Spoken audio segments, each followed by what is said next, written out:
জরুরি খবর, ফের বন্ধ থাকছে দ্বিতীয় হুগলি সেতু অর্থাৎ বিদ্যাসাগর সেতু। যারা রবিবার শহরে বের হবেন তাদের জন্য রইল বিশেষ ট্রাফিক আপডেট। রক্ষণাবেক্ষণের কাজের জন্য এই রবিবার প্রায় 16 ঘন্টা বন্ধ থাকবে বিদ্যাসাগর সেতু। ভোর 5টা থেকে রাত 9টা পর্যন্ত এই সেতুতে কোনো যান চলাচল করতে পারবে না। হাওড়া পুলিশ কমিশনারেট বিকল্প পথের হদিশ দিয়েছে।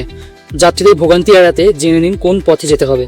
কলকাতার দিক থেকে আসা গাড়িগুলি বিদ্যাসাগর সেতুর বদলে ব্যবহার করতে পারবে 1 হাওড়া ব্রিজ, 2 নিবেদিতা সেতু আর 3 পুরনো বালি ব্রিজ অর্থাৎ বিবেকানন্দ ব্রিজ। কিন্তু মনে রাখবেন, পণ্যবাহী গাড়িগুলোর জন্য এই রাস্তা খোলা থাকবে না। কোলাঘাট থেকে আসা গাড়িগুলোকে ধুলাগড় টোল প্লাজা দিয়ে যেতে হবে নিবেদিতা সেতু বা বিবেকানন্দ সেতু ধরে। অন্যদিকে ডানকুনি থেকে কলকাতায় আসা গাড়ি মাইতিপাড়া হয়ে নিবেদিতা সেতু ধরতে পারবে। হাওড়া থেকে কলকাতাগামী যাত্রীদের হাওড়া ব্রিজ অর্থাৎ রবীন্দ্র ব্রিজ ধরেই আসতে হবে। প্রয়োজন অনুযায়ী মন্দিরতলা, বেতাইতলা ক্রসিং অথবা সরসীবালা স্কুল ক্রসিং থেকেও গাড়ি ঘুরিয়ে দেওয়া হতে পারে।